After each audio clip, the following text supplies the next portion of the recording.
All right. Hi, everybody. Good afternoon. My name is Keira Gillett. I'm the author of the Zaria Fierce trilogy. My third book, Zaria Fierce and the Dragon Keeper's Golden Shoes, came out on July 1st. And today we're going to read a chapter from that story. And I made sure to pick one chapter that doesn't really give any details away from the first two books, because it's important that you guys aren't spoiled. You get to read and figure out what's happened to Zaria and her friends to get them here. The books are in the library, so you're welcome to check them out afterwards. Miss Lucinda has them on hand and ready to go if anybody's interested. And afterwards, when there's time, if anybody's interested, I have the illustrator's original artwork over here, and I have copies for sale over here if you guys are interested in purchasing. So, all right, with that, let's get started. So this is Zaria Fierce and the Dragon Keeper's Golden Shoes. And, well, actually, before we get started with the reading, I did want to share some of the illustrations. So, there is a magical creature called a water-wyvern, and it's this guy right here. And he's mentioned in the first book. That's where this illustration comes from.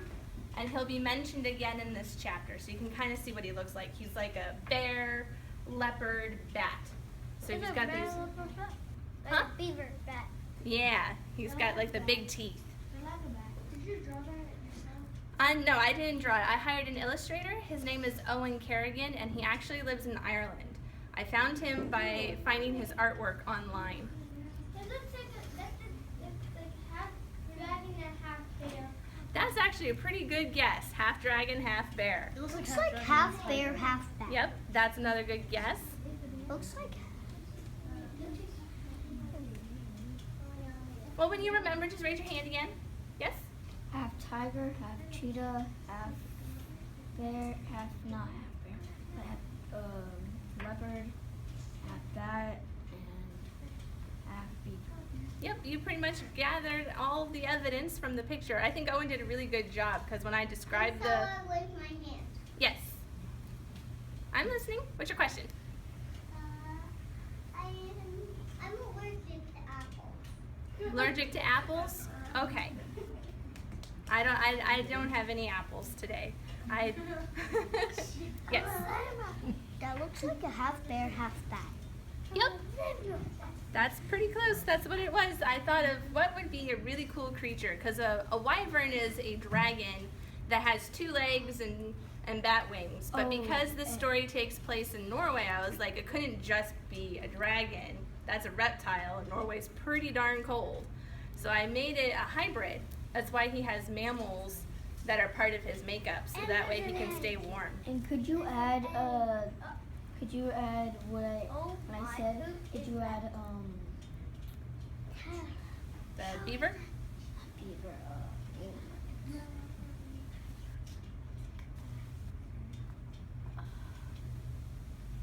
Could you add half the dragon to it? Yeah, you can take it. I think it's a little bit of dragonish. Yeah, if I think there's art class right after this, so you guys are welcome to kind of make your own winter wyvern. That would be really cool. I'd love to see those. You had your hand up.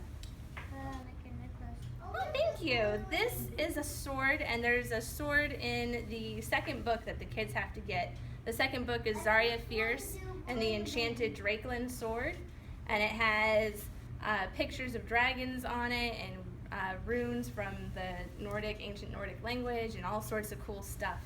And it's what Zaria needs to capture dragons. And what is that lady? Oh, well, this is a different picture. This is not going to be from the reading today, but this is a giantess that they meet when they're on their trip through the second book.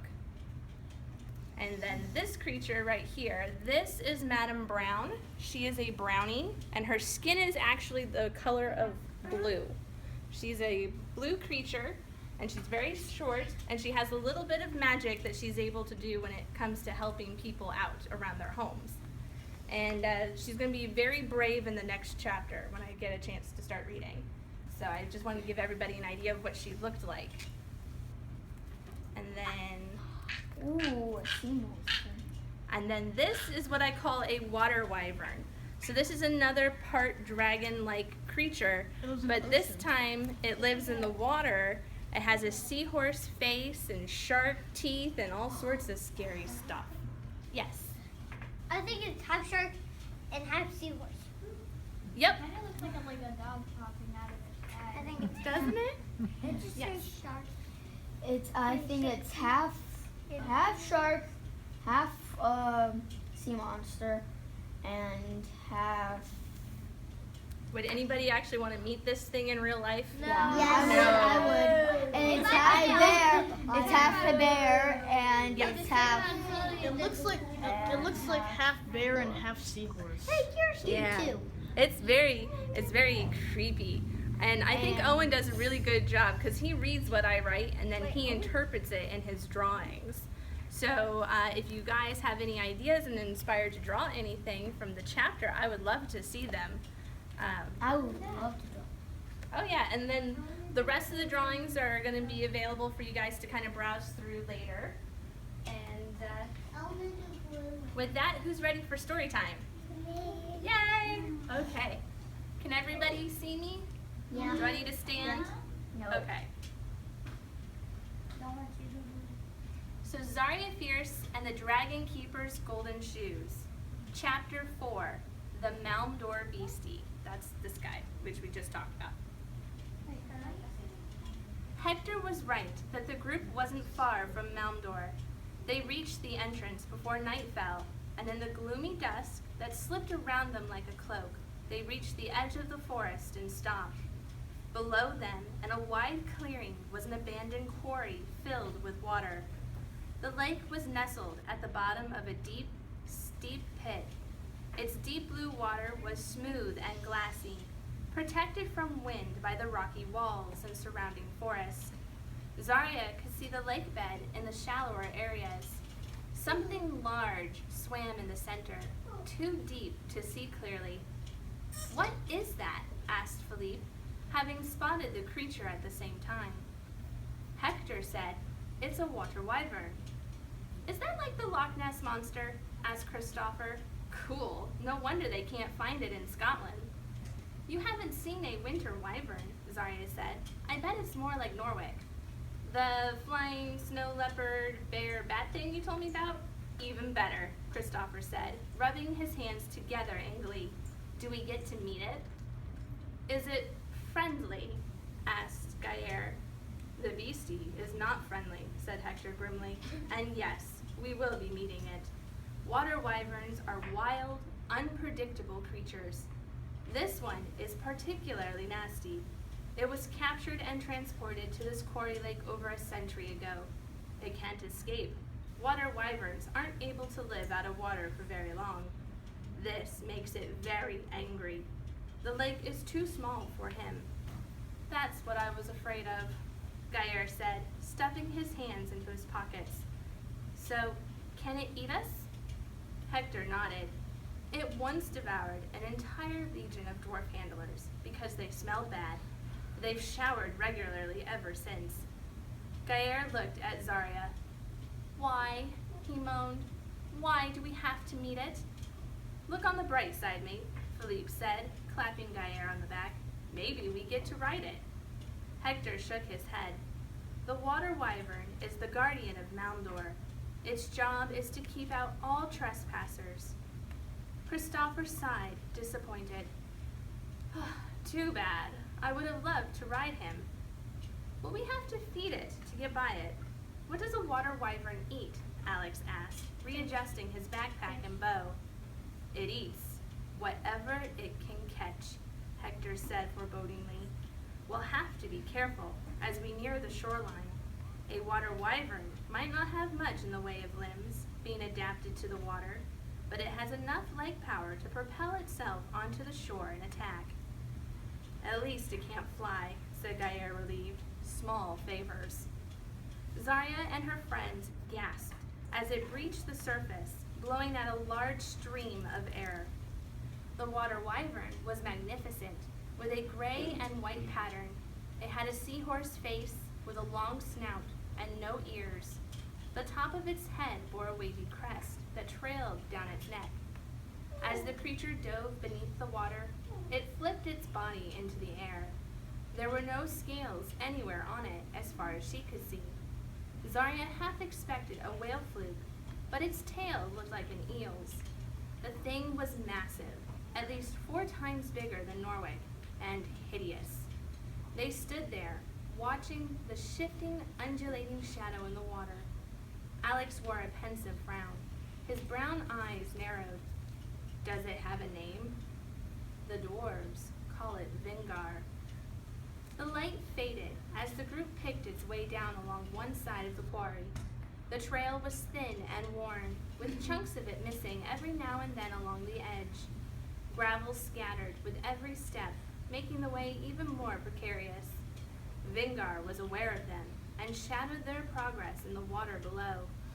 One false move, and someone could be the water-wyvern's dinner. Sure-footed, Alex navigated the path at front, easily avoiding the pitfalls and pointing them out to the others. Madame Brown was right behind him, using a flashlight. Zaria stepped close to Philippe and Christopher, careful to keep to the quarry wall. Gaillard and Hector trailed behind as the Stag Lord helped their friends stay calm in the encroaching gloom. This plan is terrible, Gaillard complained. It can't possibly work. You don't know that, Zaria countered, upset. It was her plan after all. Madame Brown knows how to shrink and expand things, including herself. If she can use the same magic on the water-wyvern as she can on herself, he'll be pocket-sized too. I don't know if you know this, but that thing is a lot bigger than Madame Brown, Gaillard said darkly, watching their underwater shadow. So what if she can shrink it? A monster the size of a car, instead of 2 buses, is still too big. You're such a worrywart, Christopher replied, cheerfully. I think it's brilliant. Zaria, you were smart to think of it. Zaria smiled at his optimistic endorsement. She felt proud of her plan, because even Hector wasn't sure he could get them past Vingar successfully. The last time he had been near Mound, Hart had been located on a flat rock jutting horizontally from the quarry's cliff face. It was the last time he'd seen his son. There had been too many roving hag patrols to stick around long. He'd only been able to discern the chain's material before he had to leave him there. Zaria looked at the empty rock in question and felt her happiness slip a little. She wondered where Hart was and how much further they'd have to go to save him. Was he all right? Was he scared? Had he given up hope that his father would come back for him? Would he forgive her for putting him in danger? The answers to those questions were so close. It made her excited. Well, excited and nervous. Alex stopped them a little further down the path. He surveyed the remaining trail to the bottom and Vingar's shadowy form below. The water-wyvern hadn't breached the surface since the first time he came up. This is as close as we should go, Alex said. Hector came to the front and looked around. He tilted his head up, almost losing the antler hood he wore as it slipped backwards. The last of the sun's rays hit his face. He stooped to the ground and lifted a handful of dirt, running it through his fingers. The Stag Lord took a deep breath, smelling the earth. Alex is right, he said, brushing off the dirt and standing. This is as far as we go. The ground is starting to get damp. Any further, and we're too close. Now? Asked Madame Brown, clutching the flashlight to her bosom. It lit up her face in a ghoulish fashion. Hector nodded, and she handed Philippe the flashlight. The brownie shook her shoulders and stepped forward to the precipice. She trembled a little, and Zaria felt bad, that her plan involved using Madame Brown in this way. But what other way was there? Madame Brown had to get close enough to draw Vingar to the surface, which he'd only do if he thought he might be able to catch a meal. It looked like the plan would work. The shadow in the water moved a little faster, spinning in tighter and tighter circles.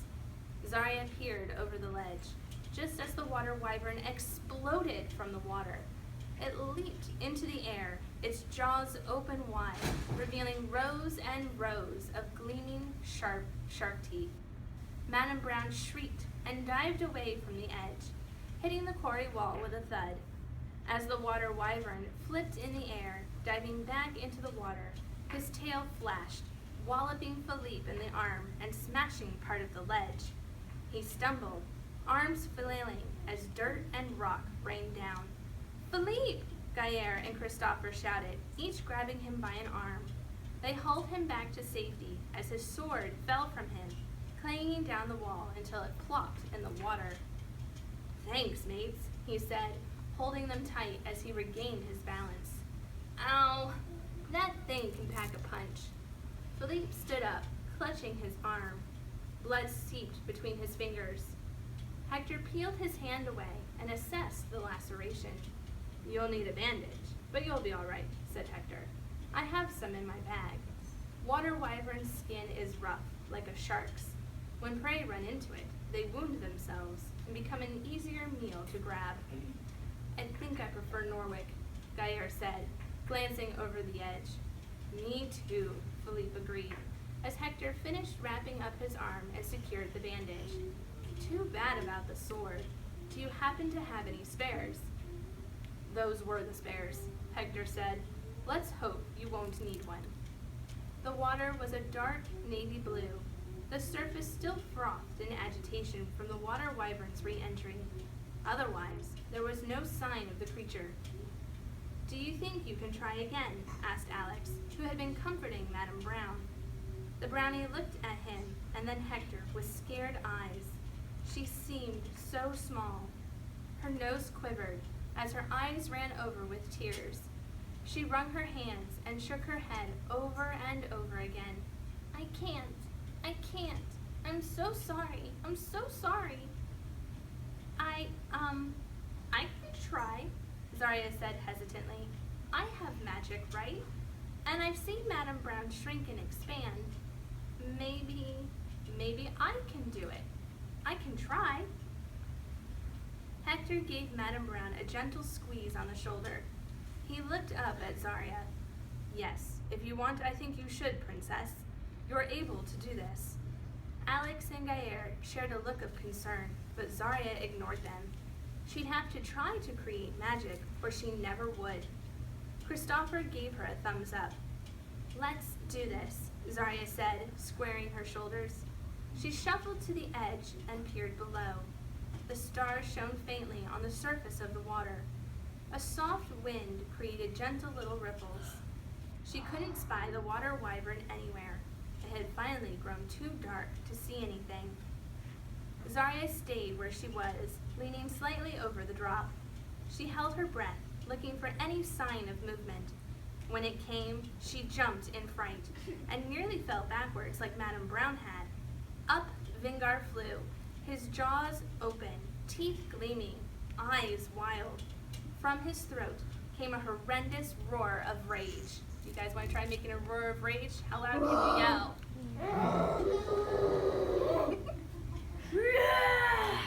Nice. That's far better than anything I could do. Zaria thrust out her hand, trying to picture him smaller, and yelled, "Shrink!" She felt a little zing in her fingertips, just as hands pulled her away from the water-wyvern. Vingar flipped over and swung his tail. She felt the air displacement from the tail as it sailed through the spot where she had been. More earth and rock tumbled from the quarry walls into the water below. "Are you hurt?" asked Hector. "I'm fine. I want to try again," she said, scrambling up out of their hands. "Can I borrow the flashlight?" Philippe handed it to her. "Be careful." Zaria lay down on her stomach and peered over the edge. She aimed the flashlight down into the water. The beam of light glowed faintly on the dark surface. The wind tickled her face, sending wisps of hair into her eyes. Come on," she murmured, angling the light a little to the left. "I'm here. Show yourself." Several minutes went by, but the water-wyvern remained stubbornly below. Zaria clicked off the flashlight and handed it back to Philippe. She sat on her haunches and looked out over the quarry, contemplating what to do next. She had felt magic in her fingertips. The thought caused a flurry of excited butterflies to lodge in her stomach. Hector tapped her lightly on the shoulder and offered her a hand up. She took it, scrambling to her feet and dusting dirt off her jeans. She surveyed the group. I felt something. I think it was my magic. I want to get closer. Absolutely not, Hector replied. It's too dangerous. Zaria concentrated on the tips of her braids and worried her lip. We need to get past Vingar. Maybe it will draw him out again if I go lower. Or it might get you killed. Vingar is not Norwich, Princess, Hector said. If anyone is getting closer, it will be me. You can't, Madame Brown said shrilly, having found her lost verb. You 'tis too important, Staglord. You can't risk getting hurt either. I can go, Christopher offered, his white teeth flashing in the dark at the reckless idea. I bet Vingar would jump again to get a taste of me. Children, none of you are going to get closer to him while the water-wyvern is full-sized. I'll go, said Madame Brown, her voice barely a whisper. She cleared her throat. I'll go, she repeated, when Hector made to protest. Be careful, he said. I don't want you eaten either. Princess, get ready to try again. Philippe gave Madame Brown the flashlight, and she put it in her pocket. Zaria settled into place as Madame Brown scurried down the quarry another 15 meters. The brownie stuck close to the cliff wall the whole way, careful not to stick a toe out of place, where the water-wyvern might be tempted to snatch it. When she reached a slightly wider section of the trail, Madame Brown moved away from the wall and clicked on the flashlight. In the space of a breath, the water grew agitated as Vingar thrashed in eager anticipation. He knew his quarry was in easy reach. Zaria held her breath, hands out in front of her, ready to try her magic again. She visualized the water-wyvern shrinking, envisioned what he would look like the size of a small dog. When Vingar leapt at Madame Brown, Zaria was ready. She watched him emerge from the water as if in slow motion. She saw him arc and spiral through the air, his teeth gnashing in expectation. She concentrated on what she had to do, and when the moment was right, she shouted, feeling a rush of magic leave her fingers. The echoes of her shriek bounced chaotically around the walls of the quarry. It sounded like an invisible army had given the order. The water-wyvern screeched and thrashed in the air, his tiny limbs scrabbling for purchase, his tail whipping back and forth. Madame Brown ducked. She needn't have done so, because Vingar shrunk in size, and his tail missed the cliff completely. In fact, Vingar rapidly changed from his normal size into a small car, and still further down to the size of a motorbike. The water-wyvern shrieked and bellowed in rage. His mighty voice became smaller and smaller, until it resembled nothing so much as an enraged squeak toy. Do you guys know what that would sound like? Yeah, that's how small he got. When the magic had accomplished its task, Vingar was no longer the tyrant he had been. He was now the size of a small dog, just as Zaria had pictured. He flailed in the air and plummeted, hitting the water with a loud splash. I did it, cried Zaria, excited. She almost didn't believe she'd done it. Way to go, Zarzar, Philippe said, clapping her on the back. Gaillard watched the spot where Vingar disappeared. Did you see that thing shrink? He asked everyone. I'd never believe it. I'm telling you, you won a freaking lottery, said Christopher. I'm so jealous. It would be a useful power to have, agreed Alex. Let's get to the bottom, Hector said, shepherding the children ahead of him. They raced down the trail, catching up with Madame Brown along the way. The brownie jabbered excitedly, pleased with her bravery. Zaria was pleased with herself, too, because she'd done it. She'd actually done it. She gave a little skip of excitement, wondering what else she could do. And I'll leave it there because I know we have questions. And I know that you guys also have your little art project that you're doing next. But I hope everybody enjoyed